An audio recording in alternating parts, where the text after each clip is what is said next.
மாண்புமிகு பொன்மனத்துமாள் புரட்சி தலைவர் வந்து கலை உலக வாரிசாக வந்து அண்ணன் பாக்யராஜ் சாரை வந்து அறிவித்தார். இது கலை உலக வாரிசு, அரசியல் வாரிசு கிடையாது. அவர் வந்து புரட்சி தலைவர் மீது அளவுக்கு அறிந்த பக்தியும் மரியாதையும் வச்சுருந்ததுனால ஜானகி அம்மாவோட சாப்பிட்ருக்காரு. ஜானகி அம்மா கையால் பரிமாறியிருக்காங்க.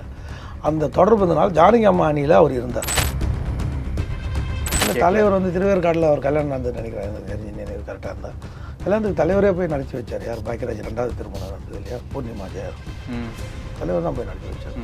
பாக்யராஜ் ஜெயலலிதா அம்மாக்கிட்ட பெரிய நெருக்கம் இருக்காது. அந்த பகை உணர்வு கடைசி வரைக்கும் அவங்கக்கிட்ட இருந்துகிட்டே இருக்குது.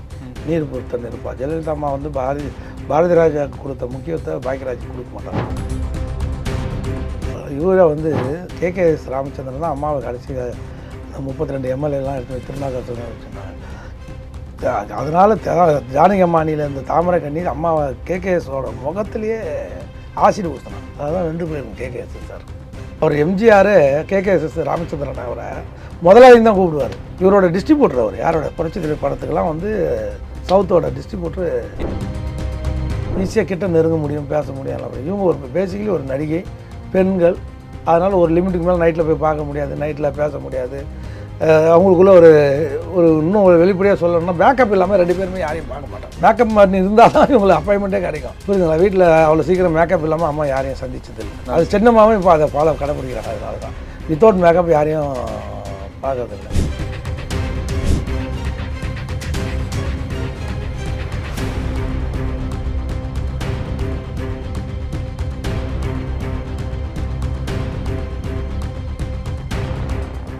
ரியல் ஒன் உறவுகளே, நடுநிலையோடு பொறுப்புடன் செய்திகளை வழங்கி பல லட்சக்கணக்கான மக்களின் நம்பிக்கையை பெற்ற நமது சேனலின் வளர்ச்சிக்கு உங்கள் ஆதரவு தேவை. இந்த ஊடக பயணம் தொடர்ந்து வலுப்பெற திரையில் தெரியும் QR கோட் ஸ்கேன் செய்தோ அல்லது டிஸ்கிரிப்ஷனில் உள்ள வங்கி விவரங்கள் மூலம் உங்களால் முடிந்த அளவு சப்போர்ட் செய்யுங்கள். உங்கள் ஒவ்வொரு ஆதரவும் நமது குரலை இன்னும் பல லட்சம் பேரிடம் கொண்டு செல்ல உதவும். ரியல் ஒன் நேயர்களுக்கு வணக்கம். இன்று நம்மளுடைய நேர்காணலுக்கு ஆவின் திரு வைத்தியநாதன் அவர்கள் இணைஞ்சிருக்காங்க. சார் வணக்கம். வணக்கங்க. பாக்யராஜ் அவர்களுடைய இறப்பின் போது அதிமுகவிலேருந்து சில நிர்வாகிகள் வந்து அவருக்கு வந்து மரியாதை செலுத்திட்டு போனாங்க. ஆனால் பல ஆண்டுகளுக்கு முன்னாடி ஜெயலலிதா அம்மையாருக்கும் பாக்யராஜுக்கும் ஒரு பனிப்போர் இருந்ததா சில விஷயங்கள் கேள்விப்பட முடியுது. அது என்ன பனிப்போர்? மாண்புமிகு பொன்மனத்துமாள் புரட்சி தலைவர் வந்து கலை உலக வாரிசாக வந்து அண்ணன் பாக்யராஜ் சாரை வந்து அறிவித்தார். அது கலை உலக வாரிசு, அரசியல் வாரிசு கிடையாது. அவர் வந்து புரட்சி தலைவர் மீது அளவுக்கு அறிந்த பக்தியும் மரியாதையும் அது வச்சுருந்ததுனால ஜானகி அம்மாவோட சாப்பிட்ருக்காரு. ஜானகி அம்மா கையால் பரிமாறியிருக்காங்க. அந்த தொடர்புனால ஜானகி அம்மா அணியில் அவர் இருந்தார். ஜானகி அம்மா, RM வீரப்பன், முத்துசாமி தேர்தல் பிரச்சாரம் பண்ணார். எப்போது 89 தேர்தலில் பிரச்சாரம் பண்ணார். 84 பொன்மனத்துமாள் புரட்சி தலைவர் புருக்லிங் ஹாஸ்பிட்டலில் அட்மிட் ஆகிருக்கும்போது பண்ணார். பண்ணிகிட்டே இருக்கும்போது கடைசியில் ரிசல்ட் வந்து ரொம்ப முன்ன பின்ன வந்து 2 ரிப்போர்ட் உளவுத்துறை கொடுத்தோன்னா அதுக்கப்புறம் தான் கடைசியாக ஜெயலலிதா அம்மாவை களத்தில் இறக்குனாங்க. தலைவர் கலைஞர் கூட இப்போ என்ன சொன்னார்னா, அவர் இறந்துட்டார், வெறும் பஞ்சு வச்சு அடிச்சிருக்காங்க, அவர் வந்தால் நீங்கள் எனக்கு ஓட்டு போடுங்க, அவர் வந்து அவரை நானே முதலமைச்சராக ஆக்கிறேன் அப்படிலாம் வந்து திமுக வந்து பொய் பிரச்சாரம்லாம் செய்தது. அது அந்த நிலமை உங்களுக்கு தெரியும். அப்போது அந்த வெற்றிக்கு வந்து பாக்யராஜ் வந்து பெரிய அதிமுக வெற்றிக்கு வந்து பெரிய உதவிகரமாக இருந்தார். புரட்சி தலைவிக்கு இவட மாற்று ஏற்பாடாக பாக்யராஜ் தான் அவங்க இந்த எதிரணியினர் பயன்படுத்தினாங்க. திரும்ப மறைந்த பாக்யராஜ் அவர்களை. அவர் எப்பவுமே அதிமுகவோட கடைசி வரைக்கும் விசுவாசியாகவே இருந்தார். பொன்மனத்துமாள் வந்து கலை உலக வாரிசுன்னு அவர் அறிவித்தார். எம்ஜிஆர் அவர்களுக்கும் பாக்யராஜ் அவர்களுக்கும் உண்டான உறவு எப்படி சார் இருந்தது? ஏன்னா கலை உலக வாரிசா அவர் வந்து அறிவிச்சிருக்காரு. அந்த கலை உலக வாரிசு அரசியலுக்கு வரும்போது ஏன் அரசியலுக்கு வர்ற என்ன அப்படின்ட்டு எம்ஜிஆர் அவர்கள் இல்லை. தலைவர் வந்து திருவேற்காட்டில் அவர் கல்யாணம் நடந்து நினைக்கிறேன், எனக்கு தெரிஞ்சு நினைவு கரெக்டாக இருந்தால் கல்யாணத்துக்கு தலைவரே போய் நடத்தி வச்சார். யார் பாக்யராஜ் 2வது திருமணம் நடந்தது இல்லையா, பூர்ணிமா ஜெயர் தலைவர் தான் போய் நடத்தி வச்சார். அரசியலுக்கு வந்ததில் பாக்யராஜ் அவர்கள் வந்ததில் எதுவும் வருத்தம் அந்த மாதிரியான விஷயங்கள் எதுவும் இருக்கிற மாதிரிலாம் இல்லை. பாக்யராஜ் ஜெயலலிதா அம்மாக்கிட்ட பெரிய நெருக்கம் இருக்காது. அந்த பகை உணர்வு கடைசி வரைக்கும் அவங்கக்கிட்ட இருந்துகிட்டே இருந்தது. நீர் பொறுத்த நெருப்பா. ஜெயலலிதா அம்மா வந்து பாரதி ராஜாவுக்கு கொடுத்த முக்கியத்தை பாக்யராஜுக்கு கொடுக்க மாட்டாங்க. அதுதான் இந்த மாதிரி அந்த டைமில் வந்து இவரை வந்து அந்த அம்மா பிரச்சாரத்தை கட் பண்ணிவிட்டு இவரோட பிரச்சாரத்தை வந்து RM வீரப்பன் முன்னெடுத்தாருன்றதுனால அண்ணனாராங்க. ஓகே. அந்த பழைய காம்படேட்டர் அண்ணா அம்மாவை பொறுத்த வரையும் பகலையெல்லாம் மறந்துடுவாங்க. அவ்வளோ அக்கா திட்டா, வளர்மதி அக்கா அம்மாவை திட்டா திட்டா அவங்களே மறந்து திரும்ப மந்திரி சபையில் அம்மா வந்து அந்த கோவப்படுவாங்க. அதே டைமில் அடுத்த நிமிஷம் அவ்வளோ சில்லுன்னு ஆகிடுவாங்க, கூல் ஆகிடுவாங்க. எம்ஜிஆர் அவர்கள் மறைந்ததன் பிறகு அதிமுகவில் பாக்யராஜ் அவர்கள் எப்படி இருந்தாங்க? ஒரு இணக்கமாக இருந்தாங்களா எப்படி? இல்லை, இந்த ஜானகி அம்மா கை ஓங்கி இருக்கிற வரைக்கும் ஒரு இணக்கமாக இருந்தார்.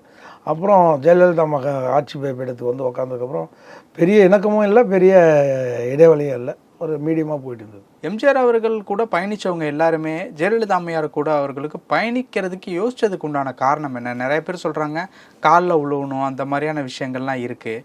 எம்ஜிஆர் அவர்கள் அப்படிங்கிறது வேற, அவருடைய சீனியாரிட்டி வயசு அப்படிங்கிறது நமக்கும் ரொம்ப வித்தியாசம். அம்மா யாரையும் வந்து காலில் சொல்லலை. இவனுங்களாம் இவங்களோட தேவைக்கு வயசு வித்தியாசம் பார்க்காம காலில் விழுந்து பதவி வாங்கிறதுக்கோசம் பண்ணாங்க நிறைய. அது அம்மா விரும்பவும் மாட்டாங்க, திட்டுவாங்க காலில் விழாதீங்கன்னு. அந்த அம்மாவை இம்ப்ரெஸ் பண்ணுறதுக்கு இந்த அரசியல்வாதிங்க தன்னை வந்து காலில் வந்து பதவிக்கோசம் ஆசைப்பட்டவங்க உண்டு. காலில் விழாதவங்க நிறைய பேர் இருக்காங்க. அம்மா வந்து காலில் விழுன்னு யாருமே வரும். காலில் விழாதவங்கன்னு நீங்கள் யாராவது சொல்ல முடியுமா? பேர் சொல்ல முடியாதா? நம்ம சொல்ல விரும்பலை. ஒரு பேர் இருக்காங்க, சுயமரியாதையோடு இருக்கிறவங்க எல்லாம் இருந்தாங்க. எல்லாரும் காலில் விழுறப்போ அவங்க மட்டும் விழாமல் இருக்கிறது அப்படிங்கிறது ஏதாவது மிஸ்டேக் மாதிரி அந்த இடங்களில் பார்க்கப்படும்ல? ஆமாம், இவரை வந்து KKS ராமச்சந்திரன் தான் அம்மாவை கடைசி அந்த 32 எம்எல்ஏலாம் எடுத்து திருநாகரசன் வச்சுருந்தாங்க. அதனால் ஜானகி அம்மானியில் இந்த தாமரை கண்ணி அம்மாவை KKSோட முகத்திலேயே ஆசிட் ஊசினான். ஓ, அதான் வெந்து போயிருங்க KKS சாருக்கு. அந்த KKS சாரு அம்மா வந்து காலில் உழ வச்சு அந்த ஃபோட்டோலாம் போட்டு அது ஒரு நினைவு உழ வச்சு KKSSR காலில் இல்லை KKSSR காலில் உழ வச்சு அந்த ஃபோட்டோவெல்லாம் ரூமு உள்ள நடந்த ஃபோட்டோவில் எடுத்து அவர் எம்ஜிஆர் KKS ராமச்சந்திரன் அவரை முதலாளி தான் கூப்பிடுவார். இவரோட டிஸ்ட்ரிபியூட்டர் அவர், யாரோட புரட்சி தலைவர் படத்துக்கெல்லாம் வந்து சவுத்தோட டிஸ்ட்ரிபியூட்டர் எங்கள் தங்கம். ஆமாம், அருப்புக்கோட்டை டிஸ்ட்ரிபியூட்டர் அவர். முதலாளி வாங்க தான் சொல்லுவார் யார்? எம்ஜிஆர். பொன்மனச்செம்மல் புரட்சி தலைவர். அம்மா வந்து அவரை ரொம்ப சிறுமைப்படுத்தி கேரள வச்சாச்சு. அந்த மன வேதனை தாங்காமல் தான் இவங்க விழுந்தது கூட தப்பு இல்லைங்க, உழ வச்சு அந்த ஃபோட்டோ விட்டது கூட தப்பு இல்லை. அந்த ஆசிரியர் ஊற்றுனா பாருங்க தாமரை கண்ணி, அவனுக்கு மந்திரி இந்த அம்மா கோசம் உயிர் தாக்கம் பண்ணி இந்த அம்மா கோசம் எம்எல்ஏலாம் எடுத்து போய் ஊர் ஊராக சுற்றி அப்படிலாம் அம்மா வந்து அம்மாக்கிட்ட நிறைய ப்ளஸ் இருக்குது, அதை விட அதிகம் மைனஸும் அம்மாக்கிட்ட இருக்குது. இதெல்லாம் நிறைய சொல்ல முடியல இன்றைக்கி அம்மான்றதுனால. நிறைய விஷயம் அம்மா வந்து பண்ணாங்க. இருந்தாலும் மிகை நிறைய இருந்ததுனால அது வந்து அடிச்சுட்டு போயிடுச்சு. அதுவும் இல்லாமல் பாப்புலாரிட்டி இருந்தது அம்மாவுக்கு. அந்த பாப்புலாரிட்டி இருந்ததுனால இன்றைக்கி விஜய் இருக்கிற பாப்புலாரிட்டியோட அம்மாவோட பாப்புலாரிட்டி ஜாஸ்தியாக இருந்தது. இல்லைனா இந்தியாவில் 3வது பெரிய கட்சியாக அம்மா எடுத்துமே அதிமுக நிறுத்தினாங்க. பொன்மனச்செம்மல் புரட்சி தலைவரால் கூட முடியல அது சொல்ல போனால். சென்னையை பொன்மனச்செம்மல் சிறச்சு திமுக கோட்டையாக தான் இருந்தது தலைவர் காலத்தில் வரைக்கும். ஆனால் அம்மா அதை உடச்சி அதை அதிமுக கோட்டையாக மாற்றினாங்க.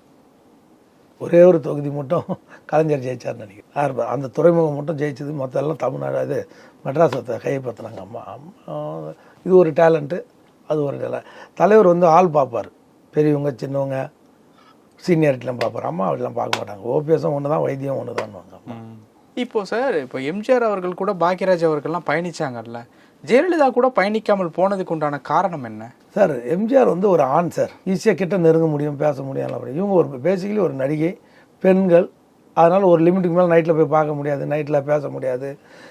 அவங்களுக்குள்ள ஒரு ஒரு இன்னும் ஒரு வெளிப்படையாக சொல்லணும்னா பேக்கப் இல்லாமல் 2 பேருமே யாரையும் பார்க்க மாட்டாங்க. மேக்கப் மாதிரி இருந்தால் தான் இவங்களுக்கு அப்பாயின்மெண்ட்டே கிடைக்கும். புரியுதுங்களா? வீட்டில் அவ்வளோ சீக்கிரம் மேக்கப் இல்லாமல் அம்மா யாரையும் சந்திச்சதில்லை. எப்போவுமே நைட் டைமாக இருந்தால் அது சின்னமாகவும் இப்போ அதை ஃபாலோ கடைப்பிடிக்கிறாங்க. அதனால தான் வித்தவுட் மேக்கப் யாரையும் பார்க்கறதில்ல. அது சினிமாவிலேருந்து வந்ததுனால சினிமா திரையுலகத்தை வந்து இப்போ விஜய் கூட யாரும் பார்க்க முடியல. இப்போ சேர்றவங்க அத்தனை பேரும் ஆதவாஜினை பார்க்குறாங்க, இப்போ பொதுச்செயலாளர் ஆனந்தை பார்க்குறாங்க, தவிர பார்க்க முடியாது. சினிமாக்காரங்க வந்து நம்மளுடைய ரியல் லைஃபோட எப்போவுமே ஒன்றி போக முடியாது. அது அப்படி ஒருத்தர் போனார்னா அது பொன்மனச்செம்மல் புரட்சி தலைவர் மட்டும்தான் சரித்திர நாயகன். அவருக்குமே அந்த மேக்கப் விஷயம் இருந்தது. ஆனால் எல்லாரையும் பார்ப்பார்.